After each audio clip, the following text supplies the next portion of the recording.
चलिए मेरी बात को जरा ध्यान से सुनो। कंपनी लॉ के अंदर अभी हमने क्या स्टार्ट किया है? बायबैक, है ना। बायबैक हम कितने पार्ट में डिवाइड करके पढ़ रहे हैं, जल्दी बताओ पहले। अभी देखते हैं।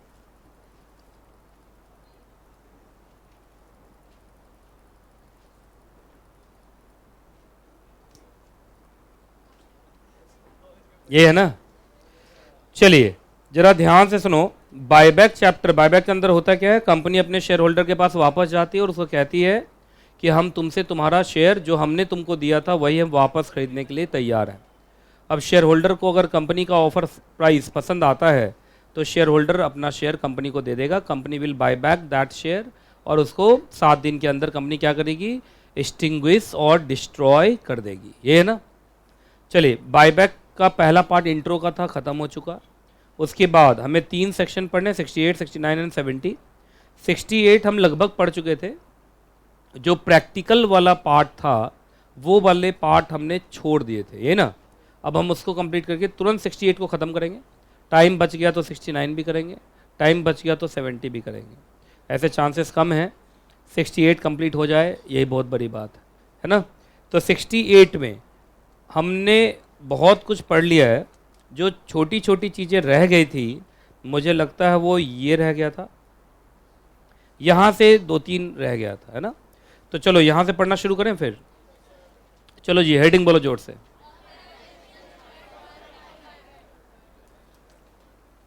Authorisation required for buyback. उसके बाद क्या आ रहा है? मैक्सिमम लिमिट या क्वांटम ऑफ बायबैक, है ना। अब आपको करना क्या है, इसी में सबसे ज़्यादा कन्फ्यूज़न होता है। तो यहाँ से लेके यहाँ तक एक बार आपको पढ़ना पड़ेगा। जरा पढ़िए इसको पूरा। बुक आ गई है? नहीं आई है? कल? अच्छा,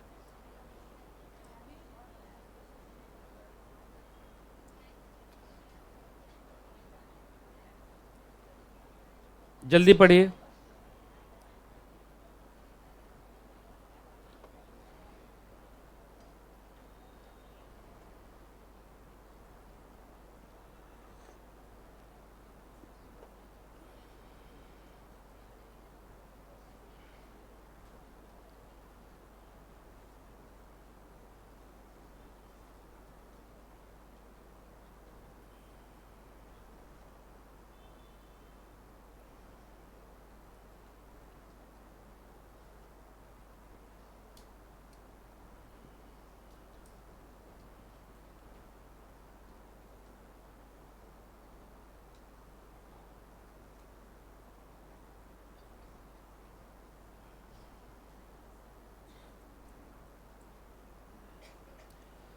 बहुत सारे बच्चे वापस नहीं आए ब्रेक के बाद, मुझे ऐसा लग रहा है। भाग गए? किसके लिए गए हैं? डांस सीखने के लिए गए हैं? सिंगिंग के लिए? अच्छा, एक्टिंग के लिए। अच्छा, वो इस्टेब्लिशमेंट डे का रिहर्सल कर रहा है सब, है। तो वही बच्चे हैं कि और भी उसके बीच में कोई देखने वाला तो वहाँ नहीं पहुँच गया, सिर्फ देख रहा खड़ा होके? कुछ देखने वाले भी है, ऑडियंस अभी से ताली बजा रहा हो लोग। तो 6 फरवरी को क्या करेगा? सिटी बजाएंगे उस दिन। चांसेस हैं कि 6 फरवरी को मैं कोशिश कर रहा हूँ कि डीजे मंगवाऊँ। डीजे भी हो सकता है, कोशिश कर रहा हूँ। मुझे लगता है लगभग इस बार हो जाएगा इस बार, क्योंकि और बार मैं बोलता था कोरोना की वजह से नहीं कर पाता था। पर मैं शायद इस बार बोल दिया, मैंने स्टाफ को बोल दिया है कि डीजे खोजना स्टार्ट करो, तो डीजे वाले को बुलाएंगे हम लोग इस बार। तो भाई डांस वांस के लिए हो जाओ तैयार। आता है ना डांस? सर लुंगी डांस करेंगे हम हैं जलेबी बाई, हैं। 2 तरीके के डांसर हैं, एक तो डांस करते होंगे, एक दूसरे को देख के बस हिलने डोलने लगते होंगे। एक बार तो ओपन डांस भी होता है लास्ट में, आधा घंटा के लिए एक ओपन डांस होगा, जो जहाँ कोने में वही डांस कर रहा है, हैं। वॉशरूम जा रहा है डांस करते हुए एकदम, है। कैसा रहेगा?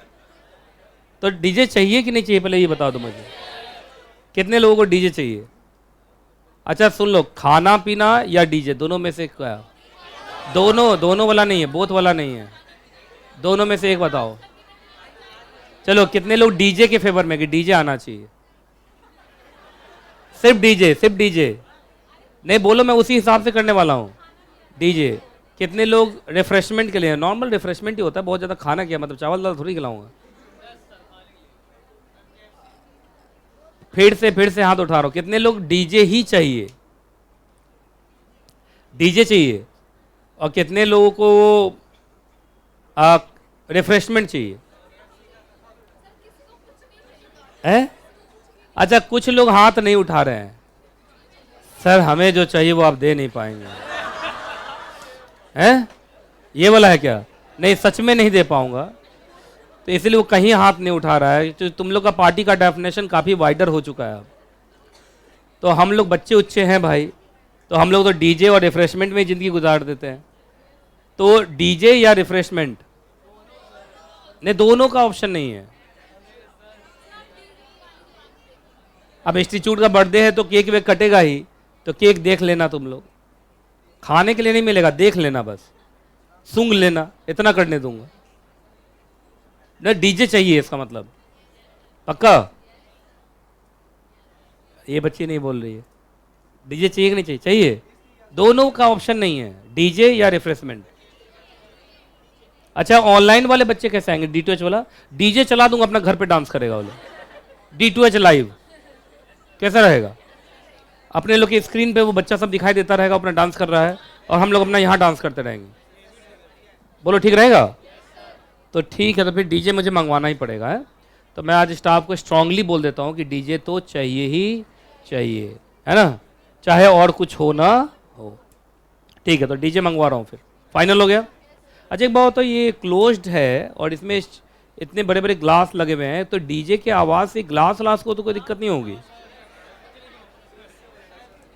नहीं, बहुत बार होता है, बहुत बार है, वाइब्रेट होगा। तो ये नीचे जो लाइब्रेरी है उस दिन उसको छुट्टी करना पड़ेगा, नहीं तो लोग पढ़ता रहेगा, ऐसे ऐसे करता रहेगा वो। तो उसको हम लोग बोल देंगे एक दिन पहले कि भाई कल हमारे यहाँ रंगारंग कार्यक्रम है, तो भाई तुम लोग जो है अपना देख लो। मेरा डांस परफॉर्मेंस सुनो, कुछ दिन पहले भूकंप आया था, मालूम है? मैं थोड़ा सा हिला था तो भूकंप आया था। जिस दिन डांस कर लिया धरती फट जाएगी, आसमान हमें निगल लेगा। सिंगिंग आवाज देखते हो मेरा? बैल और मुझे रख दिया जाए तो लोग डिस्टिंग्विश नहीं कर पाएंगे आवाज किसका है। एक्टिंग वैक्टिंग। इंस्टीट्यूट को मैं चला रहा हूं, ये कम बड़ी बात है। तो फिर हो गया ये। अब मैं तो उस दिन गेस्ट की तरह रहता हूं, मैं बैठा रहता हूं, मेरे सामने आप लोग परफॉर्मेंस देते हैं, और मैं आप लोगों को बोल रहा हूँ स्पीच होना चाहिए, इंस्टीट्यूट का बर्थडे है ना। हाँ, इंस्टीट्यूट पे बोलना है। इंस्टीट्यूट के लिए कोई वीडियो बनाए हो, ये सब कुछ बनाए हो, फोटो से बनाए हो, स्नैपचैट वाला सब जो क्या बोलता है, इंस्टीट्यूट कब स्टार्ट हुआ, कैसे स्टार्ट हुआ, ऐसा कुछ? मुझे किसी ने बताया तुमने वॉलपेपर भी लगाया है। किसी ने बताया कि जो आपने स्टेटस पे लगाया, किसी बच्चे ने वॉलपेपर लगाया। स्नैपचैट पे वॉलपेपर होता है? अच्छा अच्छा, मुझे बताया किसी ने। चलिए खैर, अच्छा ही होगा, 6 फरवरी बहुत अच्छा होगा। अच्छे अच्छे कपड़े पहन के नहा के आना, नहीं तो भीड़ हो जाएगी बहुत ज़्यादा। ऐसे ही तुम्हारे बगल में कहीं मैं बैठ गया तो बेहोश हो गया है। अच्छा, ड्रेस कोड रखूं क्या उस दिन? नहीं नहीं, ड्रेस कोड में एक छोटा सा इंडिकेशन के लिए, जैसे जैसे हमारा कलर ब्लू है, CS का कलर ब्लू है, मालूम है ना? तो ब्लू रेड, इसमें से कोई कुछ भी पहन ले, ब्लू पहन ले, मुझे लगता है ब्लू होना चाहिए। ब्लू नहीं है तुम लोग के पास? सर हमारे पास बनियान है blue. Black black black black कोई मतलब नहीं है। अच्छे शुभ में ब्लैक का इस्तेमाल नहीं होता है। ब्लू कुछ होना चाहिए, चाहे रुमाल ही क्यों ना हो, ब्लू होना चाहिए। आईडी कार्ड तो है ही अपना, आईडी कार्ड तो है ही, बिना आईडी कार्ड के तो एंट्री नहीं मिलेगी उस दिन। हाँ, एंट्री नहीं है उस दिन। ऐसे तो कोई भी आ जाएगा यार, ये दिल्ली है, किसी को पता चले कुछ मिल रहा है यहाँ पे तो लाइन लगा देगा। जो बच्चे रजिस्टर्ड होंगे वही आ पाएंगे। हॉल भी तो अभी उतना बड़ा नहीं है ना, फिर उसमें भी आधा स्टेज लग जाएगा, आधे तो स्टेज रहता है, डांस स्टेज, फिर टीचर्स बैठते हैं, फिर बच्चा पीछे बैठता है, फिर खाने पीने का कुछ अगर है तो वो रहता है, फिर डीजे होगा तो इस साइड डीजे लगा रहेगा, तो जगह कहाँ बचेगा ज़्यादा। जो बच्चे रजिस्टर्ड होंगे, फिल्टर्ड होंगे, उन्हीं को बुलाएंगे। इसलिए मुझे तो लगता है कुछ ब्लू ब्लू कलर का कुछ भी होना चाहिए तुम लोग के पास। ब्लू तो होता ही होगा यार, कुछ ना कुछ। जीन्स हो गया ब्लू, शर्ट हो गया blue, dhoti blue, I card, चलो खैर चलिए जी। मुझे लग रहा है कुछ बच्चों का इंतजार कर रहा था। सुनो, जो बच्चे लेट आते हैं ना उसकी वजह से सबको लॉस होता है। एक्चुअली जो मैं पढ़ाने जा रहा था ना वो इतना इंपॉर्टेंट था कि अगर मैं बच्चों के लिए वेट नहीं करता और बच्चे का छूट जाता तो वो 1-1.5 घंटे भी बैठा रहता क्लास में। इसलिए लेट मत आया करो। मैं बहुत स्ट्रिक्ट एक्शन ले लूंगा किसी दिन, जब वापस करूंगा ना यहाँ से तब पता चलेगा। बैग दिलवा दूंगा, कहूँगा जाओ वापस घर जाओ।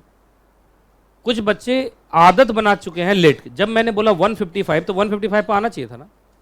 फिर भी कुछ लोग 2:10 पे 2:05 में आते हैं, अच्छी बात नहीं है। अब उनके चक्कर में मुझे अब देखो रुकना पड़ा इतने देर तक। चलिए अब जल्दी बताओ हम क्या पढ़ने जा रहे हैं। ऑथराइजेशन रिक्वायर्ड फॉर बायबैक, और ये सब मैं एक साथ ही पढ़ा देता हूं। आओ देखो इधर। सबसे पहले मैक्सिमम लिमिट फॉर बायबैक। सुनिएगा, इस लिमिट को जो मैं पढ़ाने जा रहा हूं इसमें बहुत कंफ्यूजन होता है लोगों में। क्या कंफ्यूजन है सो सुनिए। फिर वही वाला बात, आलू भालू वाला। दोनों जगह 25% लिखा हुआ है, तो लोग ना सीधा 25% बोल देते हैं, पर दोनों में बहुत बड़ा डिफरेंस है। अब सुनते जाइए जो मैं बताने जा रहा हूं। इधर देखिए, सबसे पहले बोला अमाउंट वाइज। अमाउंट वाइज तुम्हारे बुक में चार्ट बना हुआ है, तुम लिखो तो अमाउंट वाइज के बगल में लिखो तो खर्चा, लिखो खर्चा, लिखो अमाउंट वाइज का मतलब कितना पैसा खर्च हो रहा है। ये एक लिमिट अलग है लिखा। और एक दूसरा है नंबर वाइज। नंबर वाइज का मतलब शेयर्स कितने बायबैक किए जा रहे हैं, number of shares to be bought back. दोनों में डिफरेंस है। सुनिएगा इधर। अभी पिछले एग्जाम्पल में, शांत प्लीज, ये बहुत इंपॉर्टेंट है भाई। अब जरा ध्यान से सुनो। अब देखो ये लोग लेट आया, देखो। अब बताओ किसी को भी गुस्सा आएगा? या तो मैं ऐसा टीचर बन जाऊं कि मुझे इन लोग पर फर्क ही ना पड़े, बर्बाद हो तो होने दो। अच्छा अगले बार से मैं ऐसा ही करूंगा कि मतलब बर्बाद हो तो होने दो इन लोग। फिर ये लोग ये ना बोले कि जब रिजल्ट खराब हो जाए, फेल हो जाए, तो मेरे ऊपर ठिकरा ना फोड़े मार्केट में। बताइए लेट होने का कोई कारण होता है क्या? 1:55 का टाइम दिया है, 2:10 में आ रहा है, 2:12 हो गया। बताइए कुछ बच्चे को शर्म आना चाहिए कि हम इतने लेट एंट्री कैसे कर सकते हैं। अब मैं क्या पढ़ाऊंगा? मैं अगले बार से यही करूंगा, पढ़ना पढ़ो, नहीं पढ़ना जाओ, हमें फीस लेने से मतलब है। जैसे ही करते हैं दूसरे लोग। सीए के कोचिंग में तो फर्क ही नहीं पड़ता, सीए के टीचर सबको, वो तो मुंह ऐसे नीचे करता है, लिखता रहता 4 घंटे लगातार। पढ़ना है तो पढ़ने तो जा। सीए का बच्चा खुद ही मेच्योर होता है कि भाई पढ़ना है हमें, लेकिन सीएस के बच्चों को जबरदस्ती बैठा बैठा के पढ़ाना होता है, तभी तो 8% रिजल्ट होता है, बाकी बच्चे फेल करते हैं। लेकिन जब फेल हो जाएगा ना तो देखना बड़ी बड़ी बातें करेगा ग्रुप्स में, व्हाट्सएप ग्रुप में, आज सर ने अच्छा नहीं पढ़ाया, लगता है नया कोचिंग ढूंढना पड़ेगा। टीचर को जज करते हैं ये लोग, अपने आप को जज नहीं करते। लेट आने का क्या मतलब मुझे समझ में नहीं आता यार। आधा घंटा का ब्रेक दे दिया उसके बाद भी दिक्कत है। अपने घर से लंच लेके आया करो यार तुम लोग। आइए, अमाउंट वाइज नंबर वाइज दोनों में डिफरेंस है। सुनिए क्या है अमाउंट वाइज का मतलब कितना पैसा खर्च होगा बायबैक पर। जैसे अभी अब एग्जांपल लिया था हम लोगों ने पिछली क्लास में वीआरएल लॉजिस्टिक का, तो उसका पैसा खर्च हो रहा था 61 करोड़ 25 लाख। तो 61 crore 25 lakh amount wise limit है। क्या है? Amount wise limit. लेकिन उतने पैसे में वो कितने शेयर्स का बायबैक कर रहे थे? 8,75,000। वो है नंबर वाइज लिमिट। तो दोनों लिमिट अलग अलग है। लेकिन 99% बच्चे जो नहीं समझते हैं इस बात को, दोनों को एक ही लिमिट समझ लेते हैं, पर दोनों एक लिमिट नहीं है, दोनों अलग अलग है। एक है कि बायबैक पर कितना पैसा आप खर्च कर सकते हैं, एक है कि उतने पैसे को खर्च करके कितने शेयर्स का बायबैक कर सकते हैं। दोनों में डिफरेंस है। आप जब भी आंसर निकालोगे मैक्सिमम लिमिट का, तो इन दोनों लिमिट के अंदर रहना पड़ेगा आपको। आप एक लिमिट से ज्यादा शेयर्स का बायबैक नहीं कर सकते, और एक लिमिट के बाद आप पैसा खर्च नहीं कर सकते बायबैक पे। दोनों में डिफरेंस है ना। आइए अमाउंट वाइज बोल रहा हूं, 25% of paid up share capital plus freezers. आप कंपनी का लिख लीजिए paid up share capital, company का लिख लीजिए फ्रीजर्स, दोनों को जोड़ दीजिए, उसका 25% निकाल लीजिए। जो वो अमाउंट निकलेगा ये मैक्सिमम खर्चा है जो आप बायबैक के ऊपर कर सकते हैं। क्लियर है? अब इतना पैसा खर्च करते हुए कितने शेयर्स का बायबैक कर सकते हैं?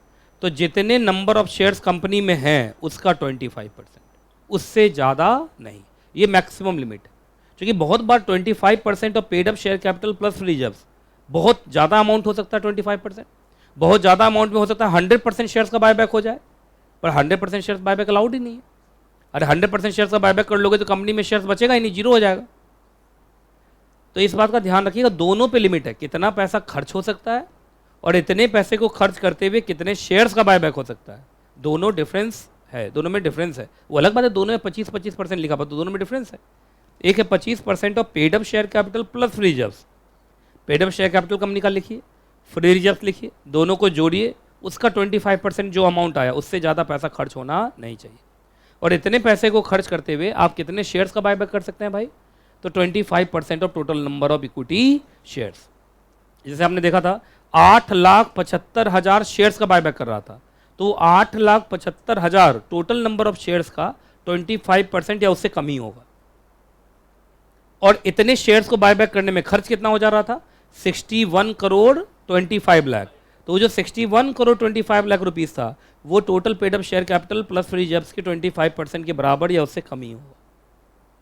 अब समझ में आया दोनों में डिफरेंस, कोई दिक्कत? तो समझ में आ गया किस तरीके चल रहा है। बताओ कितना पैसा खर्च कर सकते हैं, paid up share capital plus free reserves का 25% तक पैसा हम खर्च कर सकते हैं। और इतने पैसे को खर्च करते हुए कितने शेयर्स का बायबैक कर सकते हैं, 25% of total number of equity shares. आगे बढ़िए, अब आ जाओ अप्रूवल। इधर देखो, बायबैक करने जाएंगे तो किससे अप्रूवल लेंगे, वो डिपेंड करता है कितना पैसा खर्च हो रहा है। अगर छोटा खर्च है तो बोर्ड ऑफ डायरेक्टर अप्रूवल दे देगा, बड़ा खर्च है तो मालिक से पूछना पड़ेगा। मालिक कौन है, शेयर होल्डर। इधर देखो, इधर देखो, अगर तुम्हारा पैसा जो खर्च हो रहा है वो 25% तक नहीं, 10%, paid up share capital plus reserve का कितना तक, 10% तक, तो बोर्ड रेजोल्यूशन से ही काम चल जाएगा। किससे काम चल जाएगा, बोर्ड रेजोल्यूशन, मतलब बोर्ड ऑफ डायरेक्टर का अप्रूवल चाहिए बस, ठीक है। लेकिन अगर 10% से ज़्यादा, लेकिन कहाँ तक, 25% तक, 25% तो अपर लिमिट है, तो 10 से 25 के बीच का खर्चा है तो शेयर होल्डर का अप्रूवल लेना पड़ेगा bye passing the special resolution. कितने लोगों का हाँ बोलना जरूरी है, 75% और मोर शेयर होल्डर। अब जानते हैं जब 75% या उससे ज़्यादा शेयर होल्डर हाँ में वोट कर दें तो माना जाता है स्पेशल रेजोल्यूशन पास हो गया। पास समझ में आ गया? तो उस केस में आपको शेयर होल्डर से पूछना पड़ेगा bye passing the special resolution. अगर लिस्टेड कंपनी है तो ये एसआर पास होगा through postal ballot. Postal ballot का मतलब घर बैठे बैठे वोटिंग, मतलब लिस्टेड कंपनी में लाखों लाख शेयर होल्डर होते हैं तो जनरल मीटिंग नहीं बुलाया जाएगा, फिर उनके घर पे वोटिंग पेपर भेज दिया जाएगा, वहीं से उनसे वोटिंग करा ली जाएगी। इसको बोलते हैं पोस्टल बैलेट, याद रहेगा। अब एक बहुत बड़ी बात बताने जा रहा हूँ जो बहुत कम लोग ही जानते हैं, लेकिन आप जानेंगे। उसका कारण है चूंकि आप लाइन बाय लाइन पढ़ते हैं। अगर मैं सिर्फ चार्ट से पढ़ा के छोड़ दूं तो कहानी खत्म है, लेकिन एग्जाम में आंसर गलत हो जाएगा। अब मैं पढ़ाऊंगा लाइन बाय लाइन, उसमें से कुछ नई बात निकलेगी। आप जिंदगी में कभी भी लॉ लाइन बाय लाइन पढ़ो, हमेशा कुछ नई चीजें मिलेंगी आपको। चार्ट के थ्रू मोटे मोटे तौर पे मोटी मोटी बातें की जाती हैं, लेकिन एक्सपर्ट नॉलेज चाहिए तो हमें पढ़ना पड़ता है लाइन बाय लाइन। मोटे मोटे तौर पे तुम्हें समझ में आ चुका है। 4 चीजें मैं पूछता हूं तुमसे, बस जवाब दो पहले मोटे मोटे तौर पे। सर खर्चा कितना कर सकते हैं बायबैक पे?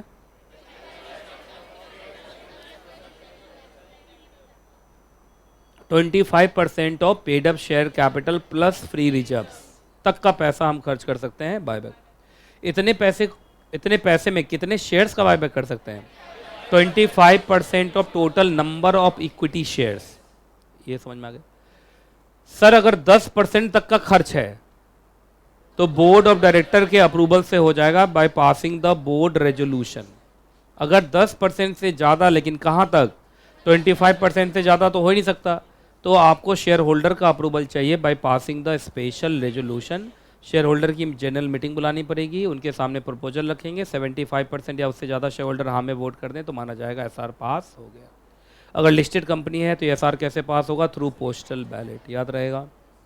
ये सब तुम मोटे मोटे तौर पे जान गए, ठीक। अब सुनिए, अब अगर हम लाइन बाय लाइन पढ़ना शुरू करें तो देखो कितनी नई नई चीज़ें दिखाऊंगा तुम्हें। आ जाओ, देखिए ये कहते हैं लाइन बाय लाइन पढ़ने से फ़ायदा होता है। बायबैक करने के लिए सिर्फ बोर्ड ऑफ डायरेक्टर या शेयर होल्डर का अप्रूवल चाहिए या आर्टिकल ऑफ एसोसिएशन में भी ऑथराइजेशन होना चाहिए? देखो लाइन बाय लाइन पढ़े तब ना आए, अगर हम सिर्फ चार्ट पढ़ के निकल जाते तो ये नहीं आता। आइए यहाँ लिखो AOA, आर्टिकल ऑफ एसोसिएशन में ऑथराइजेशन होना चाहिए। ठीक है, आगे बढ़ते हैं। बाकी ये बोल ही दिया, या तो बोर्ड रेजोल्यूशन से काम चल जाएगा या स्पेशल रेजोल्यूशन। छोटा खर्चा है बोर्ड रेजोल्यूशन, ज़्यादा खर्चा है share holder approval by passing the special resolution.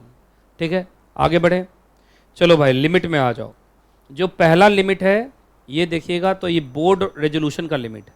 आपको मालूम है 10% of paid up share capital plus free reserves तक का अगर खर्च हो तो बोर्ड रेजोल्यूशन से काम चल जाता है कि नहीं? कोमल तुम्हारे ऊपर पेनल्टी लग जाएगा, बहुत बच्चा इसमें बिना आईडी कार्ड का बैठा हुआ क्लास में, ये देख लो। ठीक है, चलिए जी।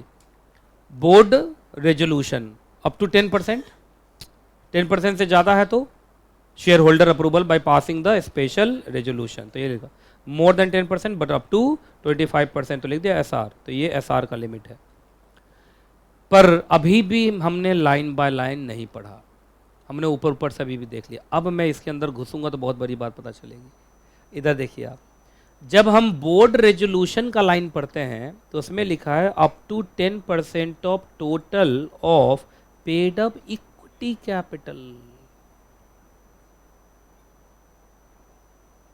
जब हम बोर्ड रेजोल्यूशन का लिमिट निकालते हैं तो पेड अप शेयर कैपिटल का मतलब सिर्फ पेड अप इक्विटी कैपिटल है, बस ये देखो पेड अप इक्विटी कैपिटल लिखो यहाँ पे पीईसी। लेकिन जब हम शेयर होल्डर्स का लिमिट देखते हैं तो उसमें जरा देखिए आइए, more than 10% but up to 25% of total paid up capital सिर्फ लिखा है। तो जब पेड अप कैपिटल लिखा है तो इसमें पेड अप इक्विटी कैपिटल भी है और paid up preference share capital भी है। क्योंकि जब आप कैपिटल बोलते हैं शेयर कैपिटल, तो शेयर का मतलब इक्विटी शेयर भी और प्रेफरेंस शेयर भी है।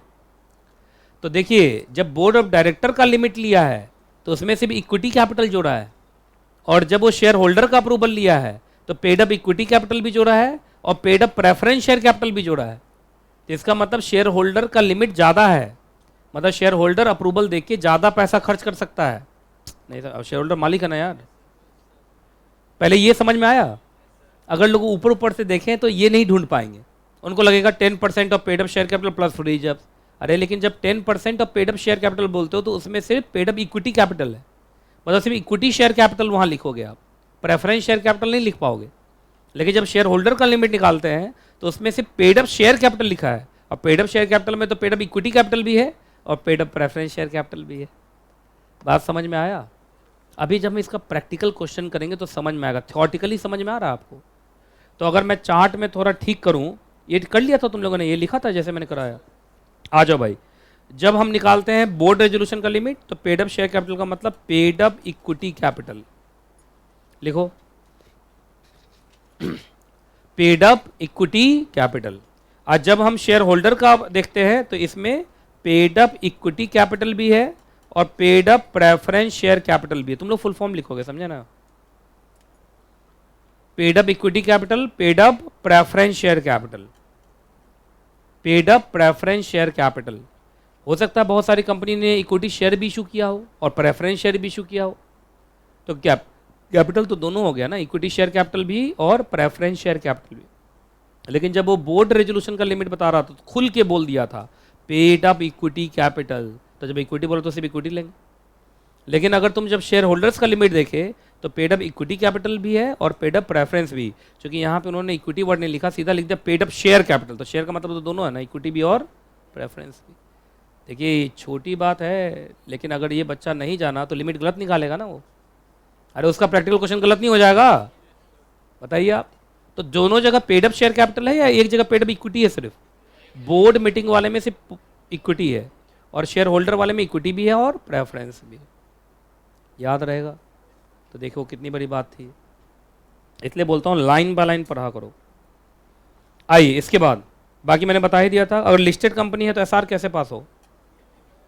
पोस्टल बैलेट का मतलब लिख लो घर बैठे बैठे वोटिंग, घर बैठे बैठे वोटिंग, GBBV लिखा, घर बैठे बैठे वोटिंग। बाकी पोस्टल बैलेट तुम लोग को जनरल मीटिंग चैप्टर में पढ़ाऊंगा, कोर्स भरपूर है, चिंता नहीं करना। क्लियर है? कोई दिक्कत, कोई परेशानी, कोई दुख? आगे बाकी नंबर वाइज क्या है भाई, तो 25% ऑफ टोटल इक्विटी। अरे इक्विटी कैपिटल को क्या मैं टोटल नंबर ऑफ शेयर्स में नहीं बदल सकता हूँ आराम से, total number of shares, equity shares लिखो। अरे इक्विटी शेयर कैपिटल को फेस वैल्यू से डिवाइड करोगे तो total number of equity share नहीं आ जाएगा? कोई कुछ बोला ही नहीं। Paid up equity capital divided by face value of share, क्या निकलेगा? Total number of equity share. Maths में हाथ बहुत टाइट है तुम लोग का, पर आईसीएसआई को सच में सीएसडब्ल्यूटी हटा के फाउंडेशन लाना चाहिए। सीए फाउंडेशन देखो कितना टफ आया हुआ है, सीए फाउंडेशन में खूब फेल करता है बच्चा वहाँ। रिजल्ट आएगा कि आ गया? आ गया। ये बहुत बुरा है, तुम लोग उस प्रोफेशन के बारे में क्यों न्यूज रख रहे हो? तुम्हारे फ्रेंड्स हैं तो कॉल आया, पास हो गया तो उसको बोलो एग्जीक्यूटिव में एडमिशन ले। सीधा सा बात है, हमें सीए वालों से क्या मतलब, हमें सीएमए वाले से क्या मतलब, वो उनकी दूसरी दुनिया है ना, ये ओनली फॉर सीएस है। और हम भी क्या बनेंगे? ओनली फॉर सीएस, दिल में बस सीएस। सीए का न्यूज भी नहीं सुनने का। समझ में आ रहा ना? फेल करके रो रहे थे तो उसको बहुत जल्दी सीएस में आए। सीएस में आएगा, कंप्लायंस ऑफिसर बनेगा, केएमपी बनेगा, इंसॉल्वेंसी प्रोफेशनल बनेगा, है कि नहीं? ऑफिसर बनेगा, ऑफिसर इन डिफॉल्ट बनेगा, है ना? सीए करेगा तो अकाउंटेंट बनेगा। देखो जो है मैंने वही बोला है।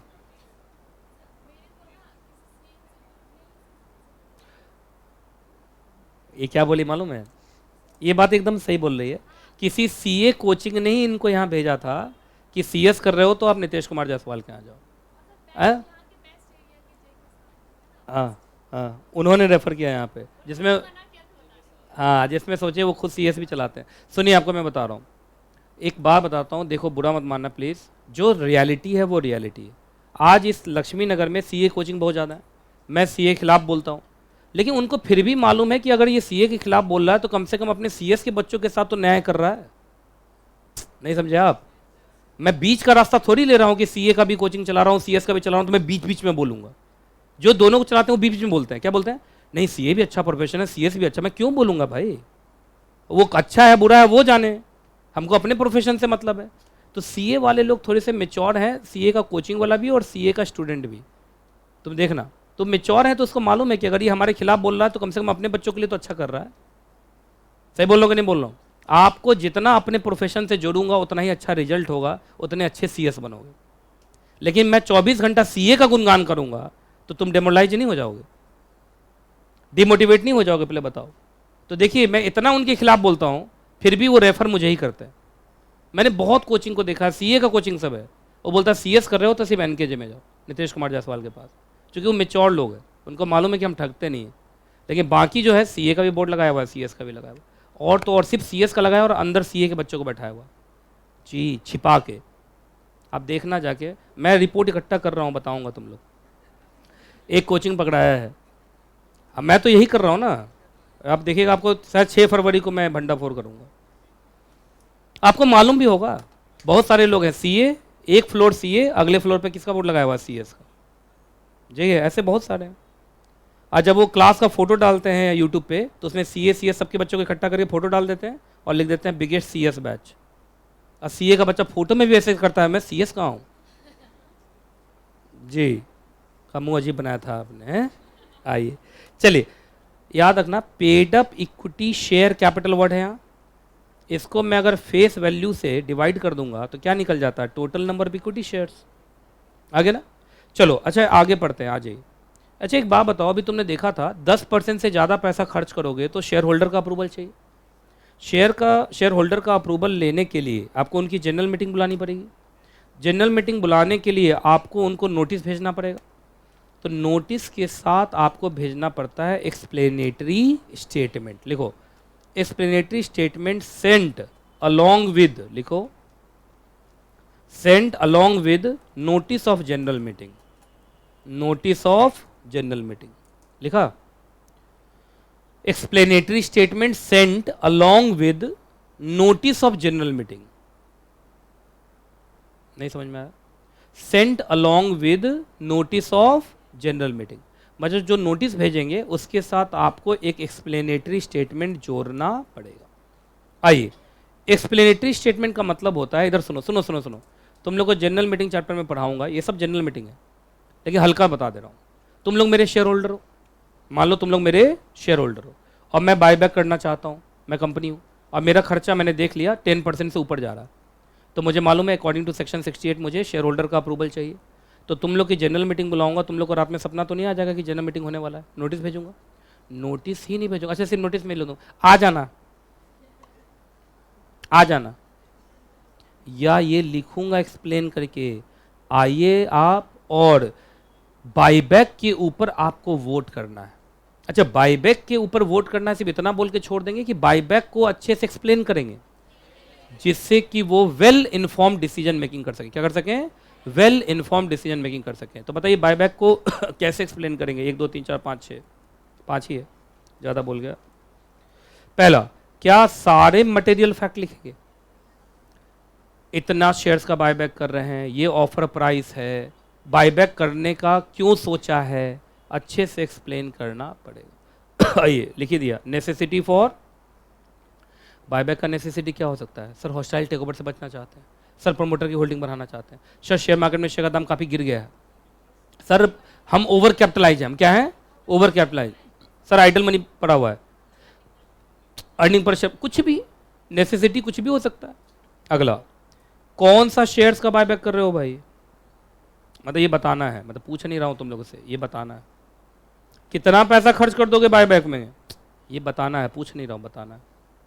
कब तक खत्म कर लोगे बायबैक, पूछ नहीं रहा हूं, बताना है।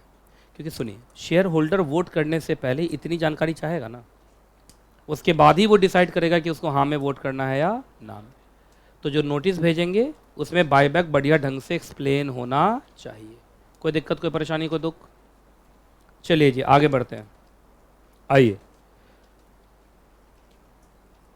ठीक है। चलो, डेट इक्विटी रेशियो तुम लोग के लिए ज़्यादा टफ हो जाएगा, उससे पहले ना एक बार फिर से रिवीजन करते हैं। बायबैक करने के लिए लिमिट्स क्या है पहले बताओ। सर खर्चा हम कर सकते हैं 25% of paid up share capital plus free reserves, ठीक है जी।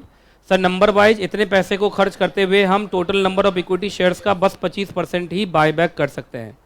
सर अगर खर्चा 10% तक का है तो बोर्ड रेजोल्यूशन से काम चल जाएगा, 10% से ज़्यादा है तो शेयर होल्डर का अप्रूवल चाहिए बाय द, अगर लिस्टेड है तो बाय द पोस्टल बैलेट, अगर नॉर्मल कंपनी है तो जनरल मीटिंग बुलाया जाएगा। यही कहानी है ना। चलिए जी, बाकी इस बात का ध्यान रखिएगा, बोर्ड मीटिंग का लिमिट जब लेंगे तो पेड अप इक्विटी कैपिटल जोड़ेंगे बस, और जब शेयर होल्डर्स का लिमिट लेंगे तो पेड अप इक्विटी भी और पेड अप प्रेफरेंस भी, याद रहेगा। चलिए जी, अब शुरू होता है प्रैक्टिकल क्वेश्चन, तुम लोग का तैयार हो जाओ सब। पहला प्रैक्टिकल क्वेश्चन ये रहा आपके सामने स्क्रीन पे, जल्दी से सॉल्व करो। अभी मैं नीचे उतर के देखूंगा, कुछ लोग ना जब सॉल्व हो जाएगा तो एकदम साफ साफ उतारेंगे। वर्किंग नोट चाहिए मुझे तुम्हारे बुक पर। बैलेंस शीट में paid up share capital 500 lakh, SPA 100 lakh, general reserve 800 lakh, unsecured loan 500 lakh, secured loan जो भी है इतना है। आपको ये सारे इंफॉर्मेशन हमने दे दिए हैं, अब आपको निकालना है मैक्सिमम लिमिट। अब बोलोगे सर मैक्सिमम लिमिट क्या निकालना है? आप मैक्सिमम लिमिट खर्चा निकाल दीजिए। अरे खर्चा निकालोगे ना, ये कितना पैसा खर्च हो सकता है for the purpose of buyback. अब उतने पैसे में कितना शेयर्स का बायबैक होगा वो तो तुम्हारे ऑफर प्राइस पर डिटरमाइन करता है, डिपेंड नहीं करता है। ऑफर प्राइस रखोगे ज़्यादा तो शेयर्स कम खरीदे जाएंगे, ऑफर प्राइस रखोगे कम तो शेयर्स ज़्यादा खरीदे जाएंगे। आपको सिर्फ खर्चा बता देना है।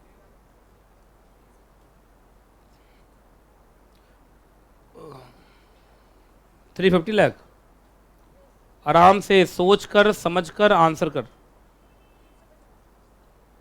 350 लाख, अरे यार हाथ में बहुत बड़ा गिफ्ट आ रहा है, क्या करूं? बड़ा वाला गिफ्ट रखूं छोटा? जल्दी बताओ, बड़ा गिफ्ट आ रहा है हाथ में। हे भगवान, बड़ा गिफ्ट आ गया, इसमें बहुत सारा है। सुनिए बता दूं, इस क्वेश्चन पे गिफ्ट नहीं है, अगले पे, ठीक है। अभी ना आधा घंटा का टाइम लगेगा, अभी आधा घंटा का टाइम लगेगा, अभी लगेगा। तो बच्चे सब बैठना चाहे तो बैठ सकते हैं। क्या हुआ, गिर गया कोई? अच्छा बुक गिरा। ओह, जल्दी जल्दी, इस क्वेश्चन पे नहीं है, अगला क्वेश्चन जो दूंगा उस पे ये लागू है।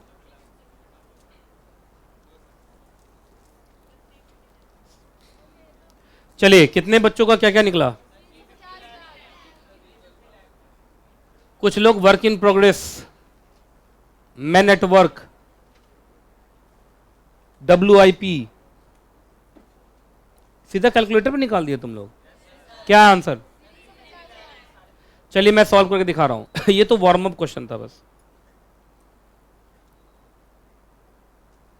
The answer is 350 lakh. अरे आसान था ना। Paid up share capital plus free jobs का कितना निकाल दीजिए? 25%।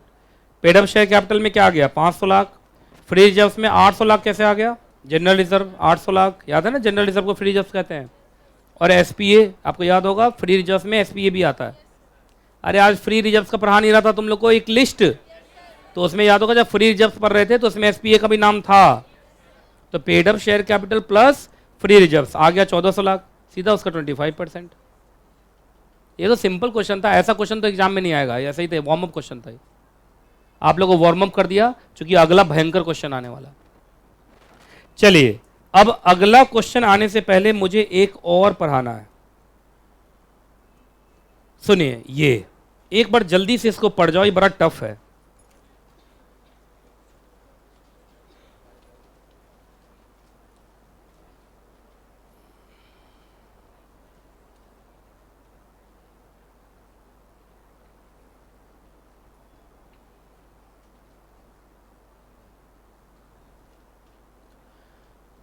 आज तो तुम लोग को बहुत मैथ से पाला पड़ा नहीं। आइए इधर देखिए, सुनिए इधर देखो। हाँ जी, पहले डेट इक्विटी रेशियो समझते हो तुम लोग? सर कहीं सुना तो है। Yes, debt upon equity. रुको इधर देखो, रुको, पहले तो तुम लोग को मैं फॉर्मूला समझा देता हूं, सुनो पहले। जो इक्विटी लेते हैं ना उसमें पेड अप शेयर कैपिटल भी लेते हैं और फ्री जब्स भी लेते हैं। और डेट में लेते हैं डेट, उधार। उधार का मतलब लोन वोन हो गया। लोन में दोनों लेते हैं, सिक्योर्ड लोन भी और अनसिक्योर्ड लोन। बात समझ में आ गया? पहले तो ये लिख लो कहीं पे, क्योंकि अगले क्वेश्चन में काम आएगा। डेट में दोनों चलता है, सिक्योर्ड भी और अनसिक्योर्ड भी। और इक्विटी में क्या क्या चलता है? Paid up share capital plus free jobs. लिख लिया? आज वो बच्ची पिलर के बीच में छिप गई है वो। अच्छा अच्छा, अभी तुरंत एंट्री मारा आपने? तुरंत एंट्री किया गया, ठीक।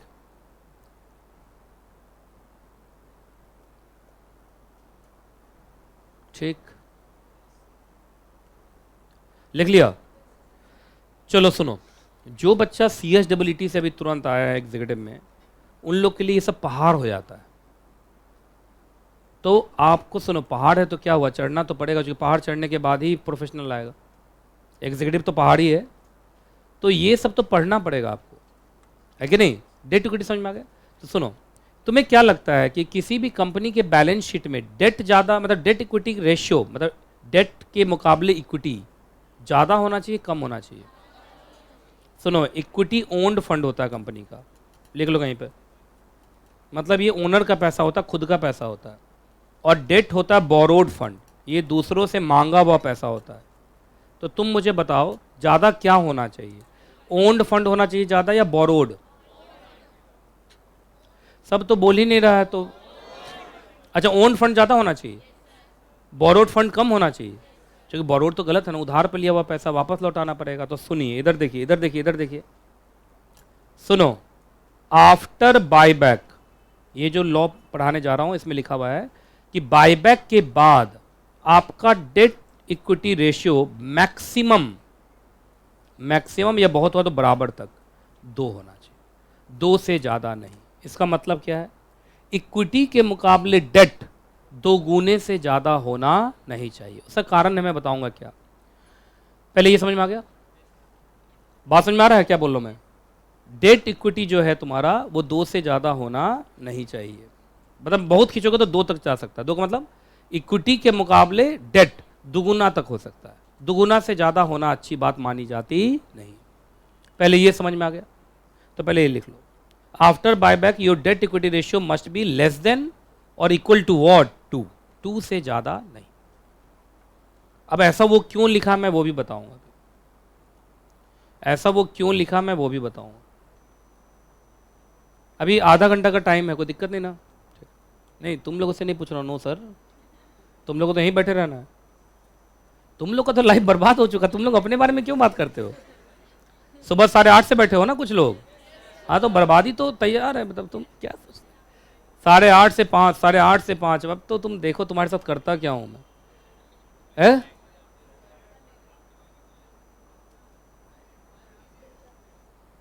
क्या गाली दे रहा है उधर से वो, क्या बोल रहा है?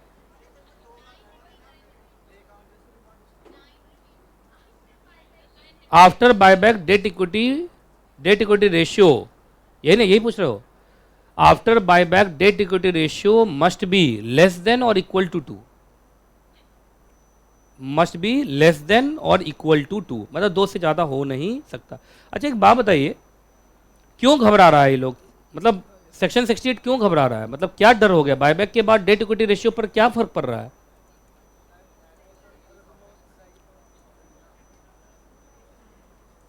जल्दी बताओ। कहा हमें डेट इक्विटी रेशियो आज तक नहीं मालूम था, क्या फर्क पड़ रहा है? सेक्शन 68 लिखते समय लेजिस्लेचर के दिमाग में क्या आया था? सर इतना दूर अगर हम सोचेंगे तो हम आपके जगह पे नहीं बैठे होते, नीचे बैठे हुए हैं, तिरछा तेरहा मेरा, चलो सीधा बैठो पहले से। अकेले डराता है यार, मैं क्या एक बढ़िया से, बीमार मैं हूं तुम नहीं, कुछ लोग तो ऐसे आपसे ज्यादा बीमार हो। इधर देखिए, डेट इक्विटी रेशियो बिगड़ जाता है बायबैक के बाद, जानते हो कैसे बिगड़ता है? इधर देखो, मान लीजिए, हाँ वाह वाह क्या बात है, देखो इधर, बिफोर बायबैक आपका डेट इक्विटी एकदम मेंटेन किया था तुमने 2, कैसे मेंटेन किया था? डेट था 40 लाख का और इक्विटी था 20 लाख का, इज इक्वल टू 2, एकदम बढ़िया मेंटेन किया। अब आपने मान लो, इधर देखिए, 25% बायबैक कर लिया। अब जानते हैं बायबैक कितना हो सकता है? 25%।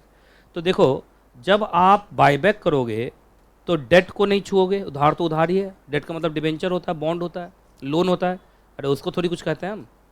हाँ, लेकिन आप इस 20 लाख में से इक्विटी ही ना माइनस होगा, अरे इक्विटी माइनस होगा ना, तो इस 20 लाख में से तुम 25% घटा दो, 5 लाख। सुनो, ये 5 लाख तुम्हारा हो गया बायबैक।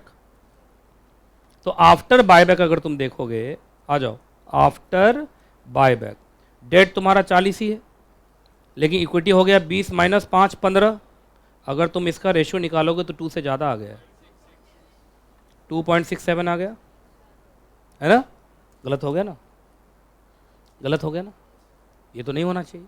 अब सुनिए, इधर देखिए, इधर देखिए, एक्चुअली लॉ मेकर क्या चाहता है आपको ये भी समझने की ज़रूरत है। लॉ मेकर ये चाहता है कि देखो, तुम जो इक्विटी माइनस किए हो, इक्विटी का पैसा ओन्ड फंड है, ओन्ड फंड वापस करने की ज़रूरत नहीं है, लेकिन फिर भी तुम कर रहे हो। अरे भाई, जो लोन है वो तुम वापस नहीं कर रहे हो, जो इक्विटी वापस नहीं करना चाहिए वो तुम वापस कर रहे हो। ये अजीब बात है कि नहीं बात है, पहले बताइए। अरे लोन लाइबिलिटी होता है, पहले उसको वापस कर। इक्विटी तो अपने मर्जी अनुसार है, वापस करें तो भी ठीक, नहीं करें तो भी ठीक। या तो उसी प्रोपोर्शन में तुम दोनों माइनस करो, जिस प्रोपोर्शन में तुम इक्विटी का बायबैक कर रहे हो उसी प्रोपोर्शन में डेट भी घटाओ। डेट घटाने का मतलब डिबेंचर वापस करो, मतलब डिबेंचर का पैसा वापस करो, क्रेडिटर को कम करो, लोन वापस करो। तो नहीं, लेकिन आप ऐसा नहीं कर रहे, सिर्फ इक्विटी में से माइनस कर देना है, लेकिन डेट को आप जस का तस रखे हुए हैं, तो सो होने वाला नहीं। तो जरा बताओ, इस केस में 2 मेंटेन करने के लिए जितना पैसा तुम नीचे से माइनस किए, लगभग उतना ही प्रोपोर्शन में तुमको ऊपर से माइनस करना पड़ेगा। ऊपर से तुमको 10 लाख माइनस करना पड़ेगा। अगर ऊपर से 10 लाख माइनस करोगे तो 30/15 2 मेंटेन हो जाएगा। लेकिन लोग क्या करते हैं, जब बायबैक करते हैं तो इक्विटी घट जाता है पर डेट वहीं का वहीं रहता है। तो सेंट्रल गवर्नमेंट या लॉ मेकर ये चाहता है कि अगर इक्विटी घटा रहे हो जिसको घटाने की जरूरत नहीं है, तो भाई उतना ही डेट भी घटाओ। तुम चाहोगे हम इक्विटी घटा दें जिसकी जरूरत नहीं है, और डेट जिसको घटाना जरूरी है, तुम उसको नहीं घटा रहे हो। ये गलत बात है, गलत बात है, पहले बताइए। तो इसलिए बोलते हैं डेट इक्विटी रेशियो 2 से ज़्यादा होना नहीं चाहिए, वो आप देख लीजिए। क्लियर है कि नहीं क्लियर है? अब सुनिए, अब एक प्रोवाइजो आ रहा है यहाँ पे। प्रोवाइजो का मतलब एक्सेप्शन। प्रोवाइजो का मतलब एक्सेप्शन। क्या सेंट्रल गवर्नमेंट कुछ कंपनीज के लिए, कुछ क्लास ऑफ कंपनीज के लिए डेट इक्विटी रेशियो 2 से ज्यादा कर सकती है? एक्चुअली कुछ कंपनीज ऐसी होती हैं जहां डेट हमेशा ही ज्यादा होता है, जैसे इंफ्रा कंपनी। इंफ्रा कंपनी को ज्यादा इक्विटी का पैसा नहीं मिलता, उनको डेट वाला ही ज्यादा मिलता है। तो कुछ कंपनी चलती है उधार पे, उधार के पैसे पे, तो हो सकता है वहां बोल दे कि नहीं चलो डेट इक्विटी रेशियो 2 नहीं तुम 3 कर लेना, चलो 3 नहीं तुम 4 कर लेना। तो कुछ कंपनी को, मतलब सेंट्रल गवर्नमेंट को पावर दे दिया गया है सेक्शन के अंदर कि वो रूल बना के कुछ कंपनीज के लिए हायर डेट इक्विटी रेशियो बता सकती है। हायर डेट इक्विटी रेशियो का मतलब, इसका मतलब वो अपने इक्विटी के मुकाबले डेट और ज्यादा गुना रख सकते हैं। ऐसे जनरल कंपनी के लिए कितना? 2 गुना।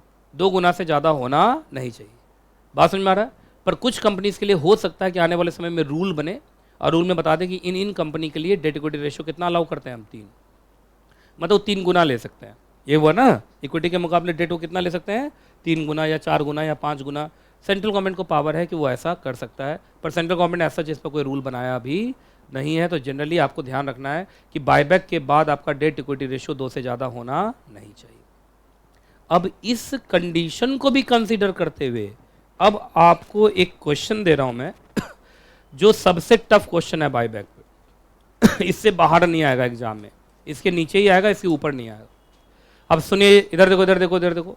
अगर इस क्वेश्चन को आपने सॉल्व कर दिया तो ये गिफ्ट आपका हुआ। और आपको मालूम है एग्जैक्टली जो बच्चा सबसे पहले करेगा वो मैं देख रहा हूं। 60 बच्चे को मैं गिफ्ट दे रहा हूं on the occasion of institute establishment day. 60 में से 15-20 बच्चों को गिफ्ट दे चुका हूं, 15-20 से ज़्यादा हो गया होगा, मुझे लगता है लगभग 25 बच्चों को गिफ्ट दे दिया।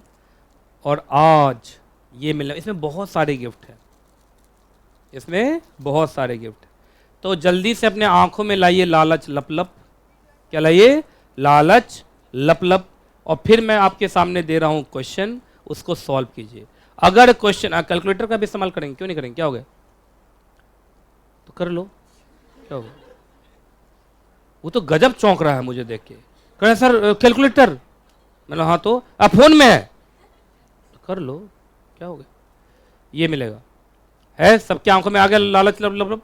चलो मैं इसको सामने रखता हूं जिससे कि तुम्हारा मोटिवेशन बना रहे। ये हो सकता है तुम्हारा। अच्छा, एक डिस्क्लेमर है, पिछले बैच का वो बच्चा नहीं होना चाहिए, क्योंकि पिछले बैच का अगर वो बच्चा कंटिन्यू कर रहा है तो उसको तो मालूम है।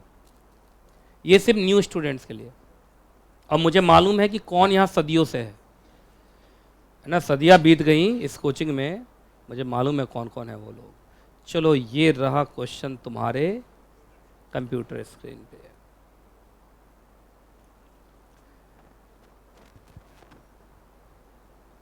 हिंट दे रहा हूं, नंबर वाइज लिमिट भी देखना है, अमाउंट वाइज लिमिट भी देखना है, और बायबैक के बाद डेट इक्विटी रेशियो 2 से ज्यादा भी नहीं होना चाहिए। क्यों? कंपनी सेक्रेटरी बनोगे तो सारे कंडीशन को सेटिस्फाई करोगे ना। अब मैं नीचे उतर रहा हूं, वर्किंग नोट देखूंगा। ये सबसे टफ क्वेश्चन है, इसको बना डाला तो लाइफ जिंगा लाला।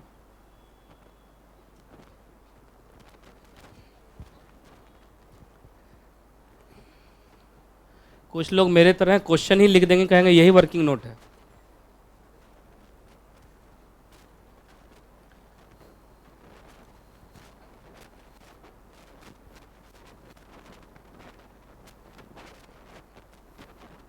अच्छा, ये क्वेश्चन लिखा हुआ है बुक में? अरे वाह, तो सीधा आंसर निकालो। क्वेश्चन तो लिखा हुआ, देखो। कहा सर आंसर आपने नहीं छापा। आंसर छाप दिया होता तो अपने बंद हुए दिमाग को तुम स्टार्ट कैसे करते?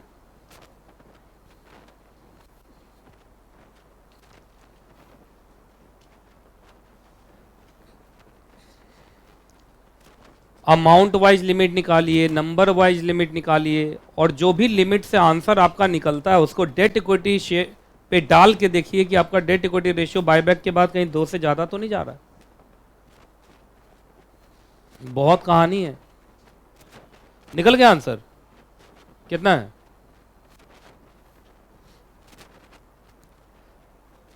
नहीं नहीं, मुझे एक आंसर बताओ बस, बताओ।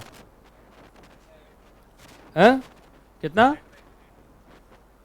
2.75 आ गया डेट इक्विटी रेशियो, तो तुमने ज्यादा का बाईबैक नहीं कर लिया, बाईबैक कम करो अब, 2 से ज्यादा नहीं होना चाहिए।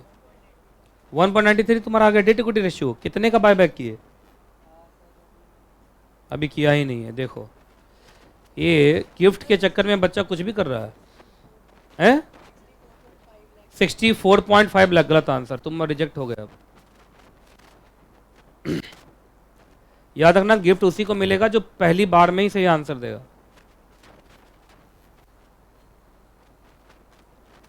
बाकी कुछ लोगों को कुछ भी समझ में नहीं आ रहा है, बस झूठ फूट का मेरे सामने ऐसे ऐसे हाथ हिला रहे हैं, हाँ 60 लाख 70 लाख 1.55 सोच समझ के बोलना चाहिए, अगर बोल दिया तो गया काम से। तुम क्या है 1.55 क्या डेट इक्विटी रेशियो से मुझे क्या मतलब है? तुम्हें ये बताना बायबैक कितने का कर रहे हो। वो तो पोस्ट बायबैक है ना, पहले बायबैक करोगे उसके बाद ना डेट इक्विटी रेशियो देखोगे। अमाउंट वाइज मुझे एक लिमिट बताओ, तुम्हारा 1 करोड़, उसके हिसाब से डेट इक्विटी रेशियो देखो तो 1.85, कुछ ज्यादा ही भयंकर आंसर दिया भाई।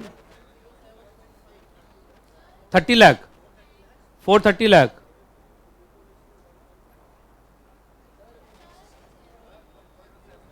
107 डेट इक्विटी रेशियो निकलेगा ही नहीं तुम्हारा। 2 से ज्यादा निकल जाएगा, करके देखो।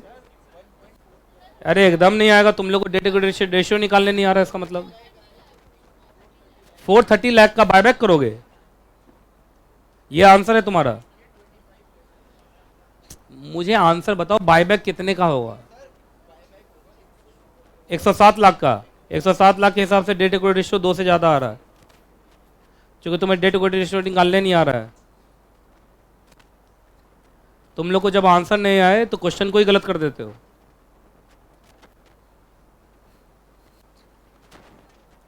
$1.55 आ रहा है, कितने शेयर्स का बायबैक किया है, मतलब कितना पैसा खर्च किया बायबैक पर तुमने? 75 लाख शेयर्स का बायबैक किया। 75 लाख नंबर ऑफ शेयर्स, 7,50,000। हम ये सोच के चलते हैं कि फेस वैल्यू पे ही बायबैक हो रहा है, तो 75 लाख रुपया खर्च हो जाएगा। 75 लाख भी डाल के देखोगे डेट इक्विटी रेशियो 2 से ज़्यादा चला जाएगा। भाई 13-14 साल से यही क्वेश्चन करवा रहा हूँ, अब तो मुझे याद हो गया।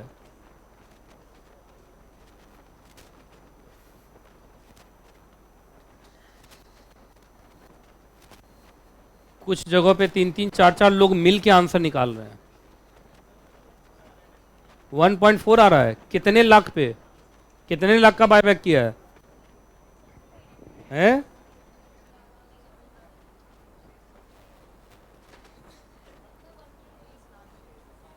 मुझे लग रहा है ये गिफ्ट मुझे खुद ही लेके जाना पड़ेगा।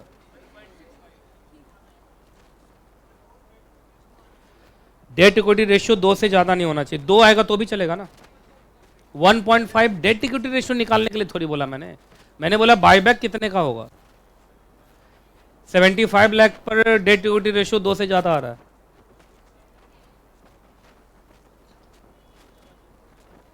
तुम लोग को डेट इक्विटी रेशियो निकालने नहीं आ रहा ना। 1 पॉइंट एक्चुअली बच्चे क्या कर रहे हैं सो सुनो, जब वो डेट इक्विटी रेशियो निकाल रहे हैं तो पेड अप शेयर कैपिटल में से तो माइनस कर दे रहे हैं। जैसे 75 लाख, तो पेड अप शेयर कैपिटल में से 75 लाख माइनस कर लिया, लेकिन 75 लाख लाया कहाँ से? फ्री रिजर्व से ना, तो फ्री रिजर्व से भी तो 75 लाख माइनस होगा। उसके बाद डेट इक्विटी रेशियो निकालो, 2 से ज़्यादा जा रहा है। आंसर 90 लाख है, डेट इक्विटी रेशियो 2 से ज़्यादा जा रहा है। पक्का? अभी मैं करके दिखाता हूँ, तुम्हारा 90 लाख पर 2 से ज़्यादा पहुँच जाएगा। चलो कुछ बच्चे कह रहे हैं कोई बात नहीं आप गिफ्ट ले जाइए, पर आप बता दीजिए। एक बच्चा बड़ा गुस्से में मुझे बोला, कितना बोला? 90 लाख, और वो बोल रहा है कि नहीं इस पर डेट इक्विटी रेशियो कितना आ रहा है उसका? 2 आ रहा है। अच्छा पहले तो मैं उसी से निपट लेता हूं। एक्चुअली ये जो मैं बताने जा रहा हूं इससे सबका फायदा होगा। आप post buyback debt equity ratio निकाल रहे हैं, पोस्ट बायबैक का मतलब बायबैक के बाद। इधर देखिए, इधर देखिए, उस बच्चे ने बोला 90 लाख का बायबैक करेंगे, ये बोला ना। तो सुनिए, पहले डेट लिखते हैं, तो डेट तो हो जाएगा तुम्हारा ये दोनों 660, ये हो गया ना, 4 2 6 620 ना, चलिए 620, ये है ना, ये हो गया ना। अरे इसमें सिक्योर्ड अनसिक्योर्ड दोनों आता है ना, बताया था ना अभी। अब भाई इधर देखिए, इधर देखिए, एकदम शांत रहना। अब उसने इक्विटी में ठीक नहीं किया। इक्विटी में होता है paid up share capital plus free reserves. अब सुनिए, पेड अप शेयर कैपिटल अगर आप देखेंगे तो इस केस में है पेड अप शेयर कैपिटल है 300 और फ्री जब देखेंगे तो इतना ना। आइए कोई बात नहीं, पहले paid up share capital 300 lakh, ठीक है जी। 300 में से वो घटाएगा 90 लाख। अरे 90 लाख घटेगा नहीं बायबैक के बाद, पेड अप शेयर कैपिटल घट नहीं जाएगा 90 लाख से, ले इन लोगों को कुछ मालूम ही नहीं है। अरे 90 लाख का बायबैक करोगे तो अब मैं बोल रहा हूँ फेस वैल्यू पे बायबैक है, तो 90 लाख घट जाएगा पेड अप शेयर कैपिटल से प्लस। अरे एक बच्चा उधर से 90 लाख बोला, वो दिखा रहा हूँ, पूरा आंसर नहीं दिखा रहा हूँ अभी, अब उसका दिखा रहा हूँ। एक्चुअली तुम लोग को ना डेट इक्विटी रेशियो निकालने नहीं आ रहा, वो सिखा रहा हूँ। फ्री रिजर्व्स, इन 90 लाख का बायबैक करने के लिए 90 लाख कहाँ से लाए थे, तो फ्री रिजर्व से निकाले होगे। फ्री रिजर्व से तुम्हारा 30 और 100, 130 माइनस 90 लाख। अब तुम डेट इक्विटी रेशियो निकालो, देखो क्या निकल रहा है, 2 से ज़्यादा आ रहा हो। 2 बार क्यों माइनस करा, बस यही तो खेल है। 90 लाख का तुमने शेयर खरीदा और फाड़ के फेंक दिया, तो 90 लाख से paid up share capital down हो गया। लेकिन 90 लाख रुपए कहां से निकाले तुम, फ्री रिजर्व से निकालेंगे ना, तो फ्री रिजर्व भी तो घट गया होगा 90 लाख से। अब निकालो डेट इक्विटी रेशियो, क्या 2.48 आ रहा है, क्या रहा है 1.92 आ रहा है, वाह क्या बात है।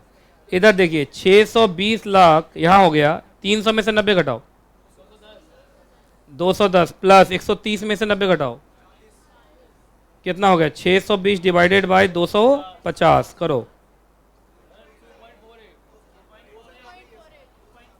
2.48 आ गया ना। तो बताइए 90 लाख तो आंसर नहीं होना चाहिए, क्योंकि 90 लाख का अगर हम बायबैक करेंगे तो डेट इक्विटी रेशियो तो मेरा कितना हो गया 2.48, कर गया ना मामला खराब।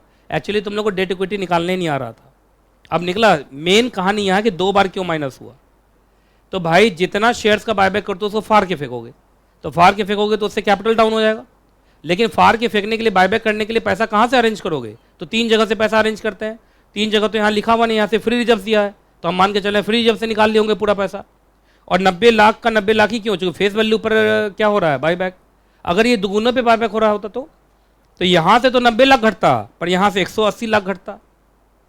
नहीं समझ में आया, क्योंकि 90 लाख के शेयर को खरीदने के लिए अगर आपने दुगुने पे बायबैक किया तो 180 लाख रुपए पेमेंट किया होगा ना, तो 180 लाख रुपए कहाँ से लाए होगे, फ्री जब से निकाले होगे ना। नहीं समझ में आया। तो ये तो चूंकि फेस वैल्यू पे बायबैक हुआ है, तो जितना का बायबैक हुआ उतना ही पैसा भी खर्च हुआ है, तो इसलिए दोनों तरफ से 90-90 ही माइनस हुआ है। लेकिन अगर मान लीजिए मैं बोलता कि मैं बायबैक दुगुने प्राइस पर कर रहा हूँ, 10 रुपये का शेयर 20 रुपये में खरीद रहा हूँ, तो 90 लाख के शेयर को खरीदने के लिए 180 लाख रुपए का पेमेंट करना पड़ता ना।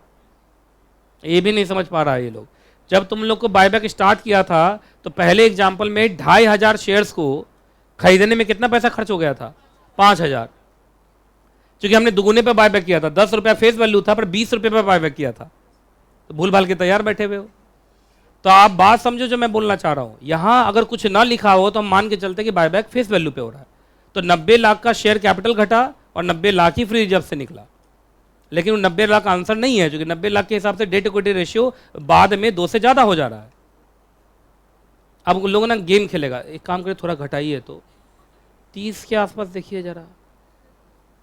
अरे भाई मैक्सिमम लिमिट मैंने बोला है, तुम ऐसे मुझे भी यार हिला उला देगी पूरा ये। अभी मैं गिर गड़ जाता, एकदम डर गया मैं, जानबूझ के किया था, ऐसे किया था। अच्छा गुस्सा हो गया, पटक दो सर को। चलो इधर देखो जो मैं बोल रहा हूँ ध्यान से। हाँ जी 30 लाख कुछ ज्यादा नीचे हो जाएगा, मतलब क्या, कैसे कैसे हैं, कैसे कैसे, रुक जाओ रुक जाओ रुक जाओ, कैसे है 2:1 करके एक्स ले लिया उसको। पिछले बैच में तो नहीं थे तुम, पक्का सोच लो, सोच लो, 3 बार सोच लो। एफिडेविट पे बोल दोगे? 60 लाख ही आंसर है। अब मैं बताता हूँ 60 लाख कैसे निकला। चलो इसको गिफ्ट तो मिल ही जाएगा, लेकिन 60 लाख कैसे निकला? कहा सर स्कूल की तरह कीजिए, जो बनाया है उसको बुलाइए, ब्लैक बोर्ड पर बनाएगा, तब गिफ्ट मिलेगा, नहीं तो गिफ्ट नहीं मिलना चाहिए उसको। क्या पता उसने ऐसे ही बोल दिया हो 60 लाख। क्या स्कूल की तरह बुलाऊं? जो स्कूल में टीचर बुलाते थे और उसको देते थे व्हाइट बोर्ड पे, वो बनाता था, उसका हाथ हिलता रहता था, और बहुत बार आंसर सही होता था, प्रोसेस गलत होता था। तो बताओ गिफ्ट के लिए क्या करना, पहले बताओ। उसको बुलाऊं? आने के लिए तैयार है वो? छोड़ दो भाई, वो व्हाइट बोर्ड था, यहाँ पर ये बोर्ड है, खराब उराब कर दिया तो बस 50-60 हज़ार रुपये का चप्पत लग जाएगा। मालूम चला इससे लिया, ये देखिए बना रहे हैं, बस खेल खत्म। आइए जी, अब मैं बता रहा हूँ, सुनो। आप लोगों ने समझा नहीं। पहले तो देखो, मेरा मानना है लॉ दुनिया का सबसे इजी सब्जेक्ट है, वो जितना बोले उतना ही समझना चाहिए, है ना। देखिए इधर 3 लिमिट्स हैं, एक है अमाउंट वाइज, एक है नंबर वाइज, और एक है कि post buy back date equity ratio 2 से ज़्यादा होना नहीं चाहिए। आइए सबसे पहले हम एक काम करते हैं, अमाउंट वाइज ले लें। चलो अब मैं बनाना शुरू कर रहा हूँ आंसर, आप चाहेंगे तो उतार भी सकते हैं, अगर कोई बच्चा उतारना चाहे तो। अमाउंट वाइज क्या आंसर है तो होता है 25% of paid up share capital plus free reserves. तो 25% of paid up share capital कितना था? पेड अप शेयर कैपिटल कितना था? 300 लाख। फ्री रिजर्व्स कितना था? 2 बार था, 100 प्लस 30, ये ऐसे ही था, ये है ना। तो 25% of paid up share capital plus free reserves, ये हुआ आंसर। क्या है? 107.5, ये इतने लाख का। पर चक्कर अगर तुम इसको आंसर बोलोगे और इसके हिसाब से अगर तुम डेट इक्विटी रेशियो निकालोगे तो 2 से बहुत आगे चला जाएगा, क्योंकि 107.5 तुम 2 बार माइनस करोगे। अरे यहाँ 90 माइनस किया था तो 2 पॉइंट कुछ चला गया था, 107 माइनस करूंगा तो मुझे लगता है 3 उड़ी पहुंच जाएगा, नहीं। तो ये तो आंसर होने से रहा, लेकिन ये एग्जाम में निकालना तो है। पहले ये समझ में आ गया? पहले ये लिख लिया तुम लोगों ने? तो अभी बस एक निकला है, अभी आंसर ये नहीं हुआ है, क्योंकि हम आंसर निकालते हैं विच एवर इज लोअर। जब विच एवर इज लोअर निकालोगे वही ना ठीक होगा। चलो दूसरे नंबर पे आऊँ, हटा लिया ये अमाउंट वाइज है। ये तो मुझे लगता है बहुत बच्चों ने निकाल लिया हो। कितने बच्चों का ये निकल गया था? हाँ, कहा ये तो निकल गया सर, लेकिन डेट इक्विटी रेशियो पे जब इसको रखते हैं तो सर बहुतों को तो डेट इक्विटी रेशियो निकालना ही नहीं आता था। कुछ लोग नहीं बोले थे सर 1 पॉइंट कुछ आ रहा है ना, वो नहीं आएगा ना, क्योंकि 2 बार माइनस होगा ना। ये एक बार कैपिटल घटेगा, पर कैपिटल घटाने के लिए पैसा खर्च किया, वो कहाँ से लाए? तो फिर जब से घटाओगे नहीं उसको। आगे बढ़ाएं, अब नंबर वाइज ना। चलो जी, नंबर वाइज लिमिट भी बहुत बच्चा निकाल चुका है। ये था 25% of total number of equity share. Total number of equity share 30 lakh है। अरे 30 लाख इक्विटी शेयर है ना कंपनी में पूरा, 30 लाख इक्विटी शेयर निकालो कितना है? 7,50,000, ये 7.5 लाख इक्विटी शेयर ना। अब बोलोगे सर एक नंबर वाइज है और एक अमाउंट वाइज है, तो एक काम करता हूं मैं, इसको तब्दील कर लेता हूं नंबर वाइज में, convert it to amount wise. हम बायबैक किस पर कर रहे हैं? फेस वैल्यू पे। तो 7.5 lakh equity share, 7.5 lakh equity share, 7.5 lakh equity share into ₹10, चूंकि 10 पे ही हम कर रहे हैं। 10 क्या है? Offer price. बताओ कितना पैसा खर्च हो जाएगा बायबैक में? 75 लाख रुपीस। ये समझ में आया कैसे हुआ? 7.5 लाख शेयर्स का बायबैक कर सकते हैं और ऑफर प्राइस क्या है? 10 रुपया। क्यों? फेस वैल्यू पे बायबैक हो रहा है। कुछ ना लिखे तो हम क्या समझते हैं? Face value. तो 75 लाख रुपया खर्च होगा। तो 2 लिमिट आ गया, दोनों में से अभी आंसर क्या होना चाहिए था? दोनों में से जो लोअर हो। तो ये 75 लाख रखोगे तो 107.5 वाला भी खुश होगा और 75 भी, पर 75 के हिसाब से भी डेट इक्विटी रेशियो खुश नहीं है, क्योंकि 75 लाख पे भी अगर रखोगे डेट इक्विटी रेशियो तो भी 2 से ज़्यादा आएगा। घटा के देख लो, 2 बार तुम घटाओगे, एक बार पेड अप शेयर कैपिटल -75, एक बार फ्री रिजर्व -75। आप निकाल के देखिए 2 पॉइंट कुछ आएगा वो। क्या आ रहा है? तो इसका मतलब ये भी आंसर नहीं। नहीं समझे, इस दोनों में तो ये आंसर है, लेकिन डेट इक्विटी रेशियो के हिसाब से ये आंसर नहीं है। अब हमें इसका मतलब क्या करें भाई, क्या करें, ये समझ में आ गया जहां तक बोल रहा हूं मैं। अब आ जाओ नंबर 3, हटाऊं? बहुत लोगों ने तो मुझे लगता है नहीं लिखा है इसको, कि लिख लिया? चलिए जी, आइए नंबर 3। नंबर 3 बस लास्ट ही है, देख लो इधर। नंबर 3 क्या है? Post buyback. आपका डेट इक्विटी रेशियो यहां तक तो जा सकता है, अरे मैक्सिमम 2 तक तो पहुंचा ही सकते हैं, लेकिन चक्कर है कि सर यहां आपने लिखा पोस्ट बायबैक। अभी तो हम यही निकाल रहे हैं कि बायबैक कितने शेयर्स का होना है, तो पोस्ट बायबैक कैसे जाएंगे? पोस्ट बायबैक का मतलब बायबैक के बाद। तो सर अभी तक तो हम यही डिसाइड नहीं कर पाए कि बायबैक कितने शेयर्स का होगा या कितने अमाउंट का बायबैक होगा, तो हम पोस्ट बायबैक कैसे पहुंचेंगे?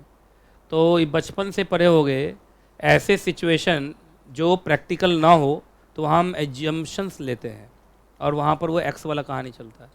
तो आइए, अब इसके लिए आपको क्या करना है, लेट या एज्यूम, जो लोग साथ में उतार रहा था उसके लिए था वो, assume we are doing buyback of x shares. हम एक्स शेयर्स का बायबैक कर रहे हैं, तो क्या अब एक्स के बाद, चूंकि अब हम मान ली कि एक्स शेयर्स का बायबैक हो रहा है, तो हम तो पोस्ट बायबैक जा सकते हैं। अरे अब तो पोस्ट बायबैक जा सकते हैं। आइए, तो अब हम जा रहे हैं पोस्ट बायबैक। पोस्ट बायबैक, ये बोला डेट इक्विटी 2 तक हो सकता है, तो डेट अपना कितना है जल्दी बताओ? डेट कितना है? 620 सीधा कैसे आया, पहले बताओ कैसे कैसे आया? 400 प्लस 220, तो डेट हो गया 400 प्लस 220, ठीक है। इक्विटी में देखना, paid up share capital plus reserves. Paid up share capital कितना है तुम्हारा? 300 माइनस एक्स होगा। क्यों माइनस एक्स होगा? क्योंकि जितने शेयर्स का बायबैक कर रहे हैं उतना घट जाएगा कैपिटल से, plus free reserves 130 lakh minus x is equal to 2। यही क्वेश्चन चल रहा है। इस इक्वेशन को सॉल्व कीजिए, दैट विल बिकम 60। ये आता है सॉल्व करने? ये एक्चुअली मेरा मैथ्स बड़ा बचपन में कमज़ोर था, तो मैं इसके बाद सीधा आंसर लिख देता था, क्योंकि इसमें बड़ा झंझट होता है। इसको इधर जोड़ो, ये सर कैसे होगा? चलो बताओ कितने लोगों को आता है इसको सॉल्व करने? बताओ तो अगला स्टेप क्या होना चाहिए था इसमें? मतलब ये 620 इधर लिखता और फिर 2x ऐसे हो जाता इनटू, तो कहीं ना कहीं 4x आ जाता। ऐसे 4x आएगा कहीं ना कहीं, 4x तो कहीं ना कहीं किसी न किसी स्टेप में 4x नहीं आ रहा है, 4x आएगा। यस, तभी तो लास्ट में जाके आएगा। आ रहा है 4x कहीं ना कहीं आता है इस स्टेप में, देखिए तब जाके। अच्छा बताओ 60 लाख पे तीनों खुश है, पूछो क्यों? 60 लाख शेयर्स का मतलब 60 लाख रुपीस का बायबैक करोगे तो डेट इक्विटी रेशियो भी 2 ही रहेगा। क्यों 2 रहेगा? क्योंकि हमने इक्वेशन ही वही लिया है, नहीं लिया है। 60 लाख पे डेट इक्विटी भी 2 आ रहा है और 60 लाख पहले के 2 लिमिट के भी अंदर। अमाउंट वाइज बोला था 107.5, हम तो 60 ही का कर रहे हैं, वो भी खुश। नंबर वाइज बोला था 75 लाख, हम तो उससे कम का ही कर रहे हैं। तो विच एवर इज लोअर चलेंगे 60 लाख, तो 60 लाख में तीनों लिमिट अंदर है ना। लेकिन 60 से 61 मतलब 61 लाख भी कर दिए ना तुम, तो तुम्हारा डेट इक्विटी रेशियो 2 से ऊपर चला जाएगा। करके देख लो। 60 लाख एक ऐसा आंसर है जिस पर तीनों लिमिट खुश है। 107.5 मैक्सिमम लिमिट था, हम उससे कम ही कर रहे हैं 60 लाख। 75 लाख एक लिमिट आ रहा था, उससे हम कम ही कर रहे हैं 60 लाख। और 60 लाख में हमारा डेट इक्विटी रेशियो भी कितना आ रहा है?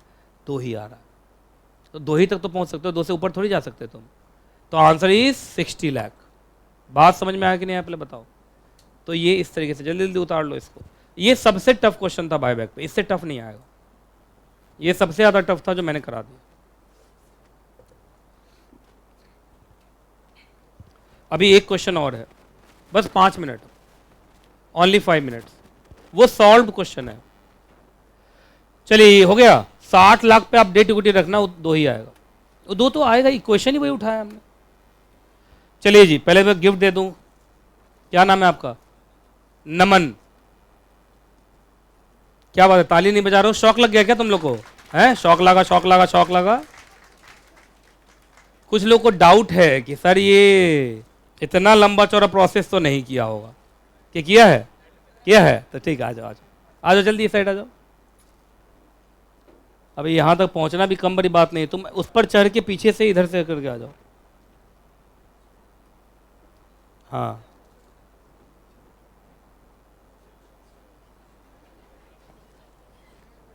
आगे आगे और आगे।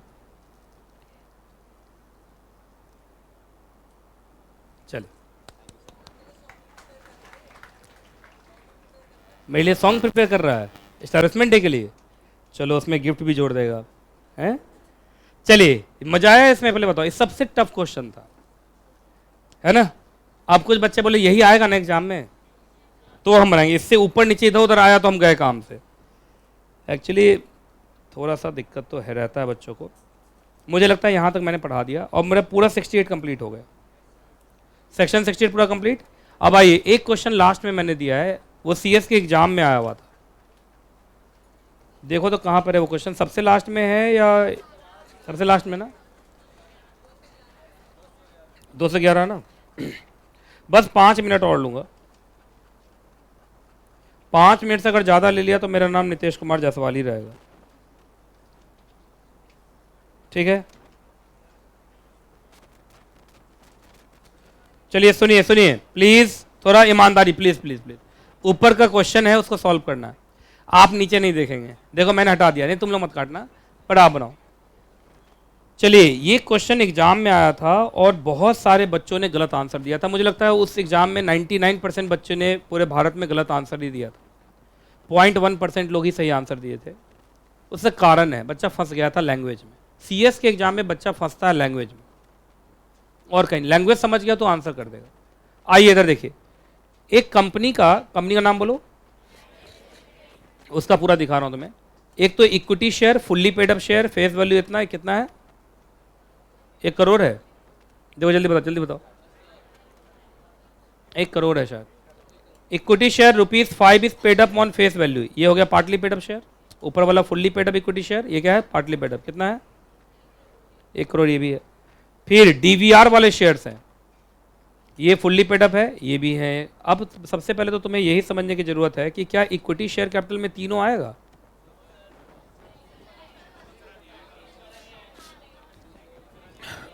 है? यही बच्चा फंस गया था वहां पे कि इक्विटी शेयर कैपिटल जब हम लिखते हैं तो तीनों आएगा। याद रखिएगा तीनों आएगा।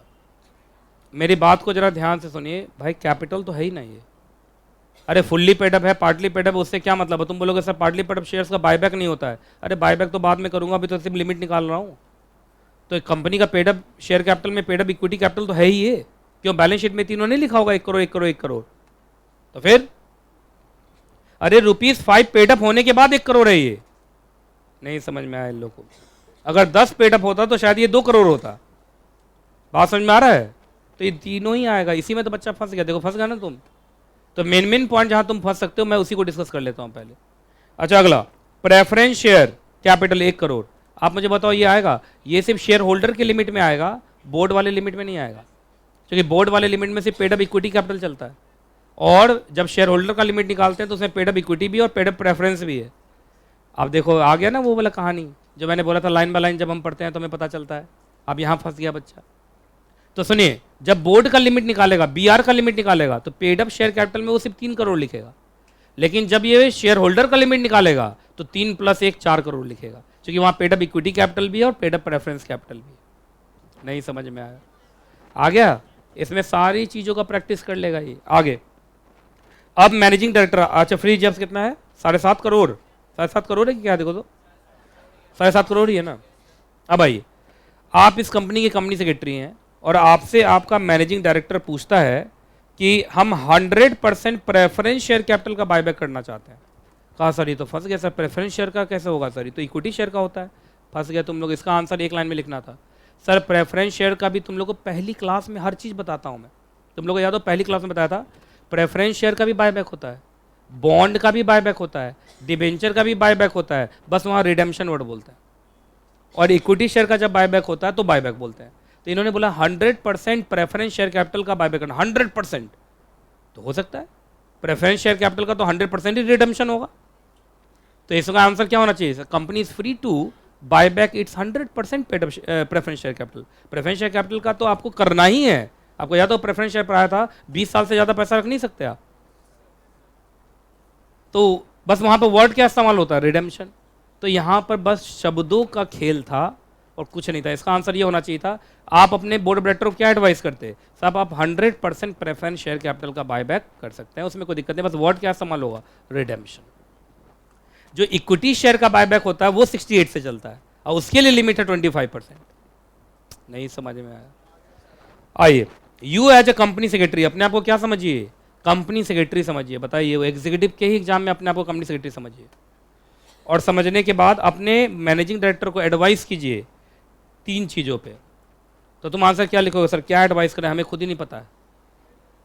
चलिए, पहला मैक्सिमम लिमिट बोर्ड वाला बताओ। बताओ sir, 25% of paid up equity capital plus free reserves. 25 नहीं, 10, बोर्ड ऑफ डायरेक्टर है ना 10% of paid up equity capital plus free reserves. तो चलो आओ देखते हैं यही आंसर, पहले हम आगे पढ़ लेते हैं। अच्छा, शेयर होल्डर के लिए 25% of paid up equity capital plus paid up preference capital plus free reserves, ये ना। अच्छा, कंपनी कितने शेयर्स का बायबैक कर सकती है, तो 25% of total number of equity capital. Equity capital को 10 से डिवाइड कर दोगे तो नंबर ऑफ शेयर्स निकल जाएगा। आइए शुरू करें कि कर पढ़ना। आओ, पहले निकालना बोर्ड वाला। बोर्ड वाले में तुम्हें देखना क्या था, बस इधर देखो, इधर देखो, 7.5 करोड़ फ्री रिजर्व्स, और यहां देखिए पेड अप इक्विटी कैपिटल लिया है जो सिर्फ 3 करोड़ लिया।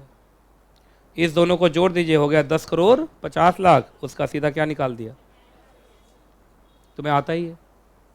चलो, लेकिन शेयर होल्डर वाले में खेल हो गया। शेयर होल्डर वाले में पेड अप कैपिटल है, तो paid up equity capital 3 crore, paid up preference capital 1 crore plus free reserves, तो इसमें 1 करोड़ बढ़ गया, तो कितना हो गया 1150, उसका 25% निकाल दो। अब आइए, अब कितने शेयर्स का बायबैक हो सकता है, तो 25% of equity capital, equity capital जो भी होगा उसका 25% निकाल देंगे। देखिए, प्रेफरेंस शेयर कैपिटल क्या लिखा, आप एंटायर कर लीजिए, एंटायर का मतलब 100%, बस यहाँ वर्ड क्या इस्तेमाल होगा, रिडेम्पशन, है ना। और देखो इक्विटी, ये देखो ना इक्विटी कैपिटल बोला, यहाँ निकाल भी दिया है। कितना था इक्विटी कैपिटल, इक्विटी कैपिटल तो 3 ही करोड़ था, उसका 25% कितना आ गया, 75 लाख। 75 लाख को 10 से डिवाइड करोगे तो 7,50,000 शेयर्स आ गए। अरे भाई, कैपिटल को शेयर्स में बदलने के लिए क्या करते हैं, capital divided by face value. तो नंबर वाइज पूछेगा तो मैं बोल दूंगा 7.5 लाख शेयर्स का बायबैक होगा। क्लियर है कि नहीं क्लियर, पहले बताइए। तो मेरा मानना है इस तरीके के क्वेश्चंस आते हैं। जो क्वेश्चन मैंने बताया वो कुछ ज़्यादा ही टफ था, मुझे लगता है एग्जाम में ऐसे क्वेश्चन आते हैं, और बस यहाँ शब्दों की का खेल है और कुछ नहीं है। बच्चा अगर मेच्योर है, समझदार है, जानदार है तो आराम से कर जाएगा। तो बायबैक का 68 खत्म हुआ, 69 70 बचा हुआ, काफ़ी कुछ बचा हुआ है बायबैक चैप्टर में। ठीक है, चलिए मेरी बात को जरा ध्यान से सुनो। तो कंपनी लॉ में यहीं तक, फिर मिलूंगा अगली क्लास में, और जब तक मैं ना मिलूं दुआ में याद रखिएगा। खुश रहें आप, खुश रहें आपका परिवार।